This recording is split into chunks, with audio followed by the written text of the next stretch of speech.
Channel On News, your source for tantalizing discussions and theories on your favorite video games, movies, and TV shows. Nerd Pride. Today's show is called The Average Gamer, where we talk about video games from the average person's perspective to see whether or not you want to add these games to your collections. Today's game is Destiny and its first expansion, The Dark Below. Stay tuned for the details. Today I will be reviewing the PlayStation 4 version of the game. I have not played any other version of the game, so I cannot comment on them. First, let's talk about the game's history itself. It was developed by Bungie and published by Activision, and in many ways, it is a spiritual successor of the Halo franchise. Its lead writer, Joseph Staten, also had a hand in many of the cutscenes in the Halo games. Its lead artist is Christopher Barrett, and the music is composed by Michael Salvatore, C. Paul Johnson, Martin O'Donnell, Sky Lewin, Stan Lepart, and contributions from Paul McCartney.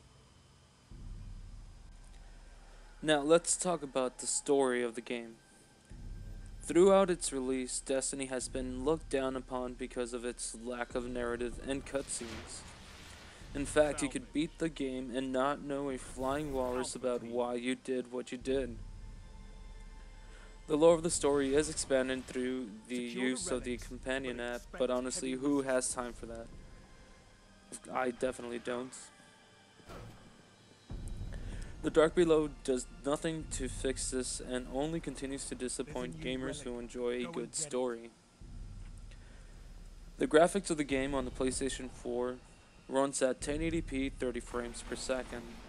Although prior to the release of the game, it was rumored that it would be running at 60 frames per second, but due to it being on many platforms, it wasn't able to be done. Either way, the game looks fantastic, and at 30 frames per second, hardly any lag or slowdown takes place. The in-game music is epic and fun to listen to at times, but it mainly just fades into the background. Although it really does set the mood when it's something you are aware of. Now let's talk about the thing that everyone cares about, the gameplay. As you've been watching, the game is primarily a first-person shooter with some third-person bits when using specials, or when you're in the main city. The game presents itself as an MMORPG, or, massive multiplayer online role-playing game for those of you new to the community, much like World of Warcraft. With little of the MMO staples. I mean, you don't have the crafting, you don't have the party chats. I mean, it's practically impossible to talk to people in the game if they're not already in your friends list. Yet the main goal of the game is to go on quests and do bounties in order for you to level up. And sometimes you have to just keep grinding and grinding and grinding until you level up, and sometimes the effort isn't worth the results. Sometimes you end up getting absolutely nothing. The game mechanics are completely random, so it doesn't matter whether you're doing really, really well or whether you're doing really horrible. You still have the same chance as anyone else to get some really cool equipment or to get some really shitty equipment. And that's kind of bizarre, especially since after level 20 you cannot level up without having better equipment. And all of this is done so that you could have a chance when you go and access the best part of the game, the PvP, or better yet, it's called the Crucible in the game. But the downside to this PvP is that there's only about 4 different game types. The one that you see me playing, which is a capture objective type game. Then you also have a domination type game, a team deathmatch, and then a free-for-all type game. And it's kind of sad because in previous games, like in Halo, which was also made by Bungie, there were so many game types that you could play. And in fact, you could also make your own custom game types, which you can't do in Destiny. Now, hopefully this does get fixed later on within the game through either an expansion or through updates, but chances are we're probably going to have to wait for the sequel, because they're going to have to milk that cow somehow. Now, if you have access to the new DLC, you'll be able to go on weekly strikes and raids, which give you an awesome chance at some good gear. Also, with the expansion, you get a chance to enter the upcoming Crucible Invitational, the Trials of Osiris, which will pit the best of the best against everyone, and it's kind of interesting. You have to do really, really well within the Crucible itself to get invited, and then once you actually start taking part in the tournament, if you lose, you get kicked out, and then you have to go back and try to win your invitation again. So that sounds really fun. It really is a shame that people that do not have access to the DLC will not be able to take part in any of these events. So, if you do want to get the full-fledged game, you do have to pay for it. And it's kind of crappy to see this coming from some companies who are already getting a whole lot of money from the games. And then, you know, the fact that they also sell DLC on the side. And the funny thing is that a lot of the things that are being made available through the DLC that's being released soon and was released is stuff that was already rumored to be in the game previously, but then taken out before the game was released. So it's kind of like they're just charging you more for the game that you were already supposed to have. Now let me talk a little bit more about the game controls. Gains the lead. I want to say that the controls of the game are very solid and they are very responsive.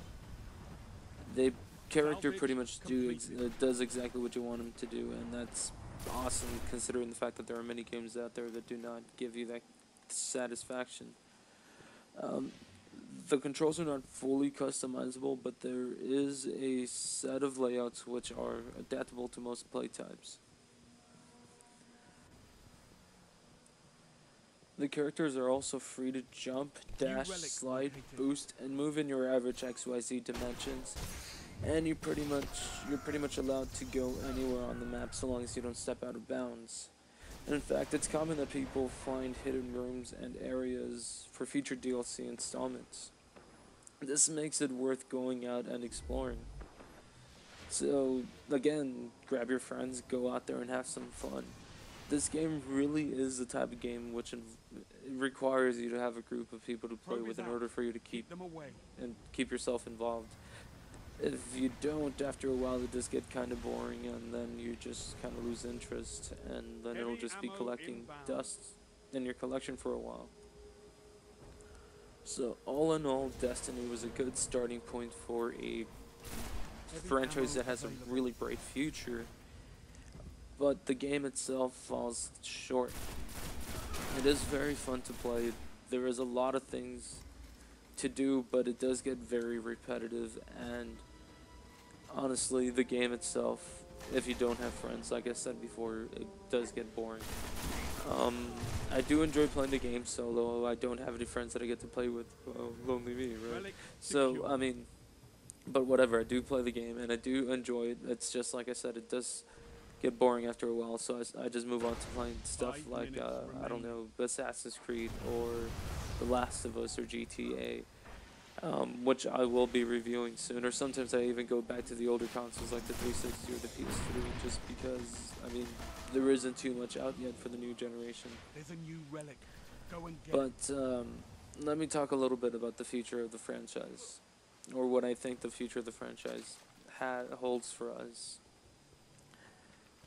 This game, Destiny, and its future sequels will one day be something that everybody talks about. This number one, this first game is what it is, because I believe that they want us to have almost little hope for the next game that comes out, so that when it does come out and we actually get to play it, it'll be something, you know, awesome, extraordinary, something mind-blowing, you know, something of the scale of maybe Halo 2.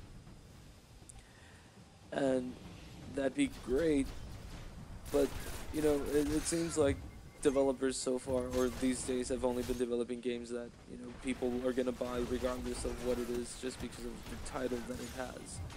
It's not really so much about, you know, making it enjoyable for the player. It's all about, you know, just making money. And it sucks, because we're all suckers. we all fell into it. Most of us got these games thinking these were going to be the next best things in the world, but you know, as the past few years in gaming, even the last years of the last generation of consoles, most of the games that came out were either remakes, HD remakes, New relic or located. you know, nothing really spectacular, nothing really stood out, other than maybe The Last of Us, which is the only thing that really kind of still lingers in the back of my mind. And that being said, I do believe that the future of gaming is bright, or can be bright, as long as, you know, we, the people, the gamers, all start voicing our opinions, letting the world, or, well, rather the developers know that we don't like getting these half-assed games, that we want to play stuff that's fully developed, fully thought out. So let me know if you have played this game, what you think of it. Have you gotten the DLC? Do you think it's worth it? Heavy ammo on the way. Personally, I bought both the game and the season pass, and it is what it is. Heavy ammo. It's like the game, it's a gamble. Sometimes you put in some money expecting some stuff, and then you're left a little disappointed. But hopefully, fixes do come, and it'll be what it be. So please, hit that like button, hit the subscribe button, leave some comments below, and let me know what you think. Please stick around for some future reviews. Maybe I'll do some Let's Plays. And I'll also have another show coming up called The Weekly Chronicle, where I will be talking about some weekly events. Whether it's in gaming or whether it's in, you know, out in the real life news. I'll be there to talk to you all about it. Well, you all have a good night.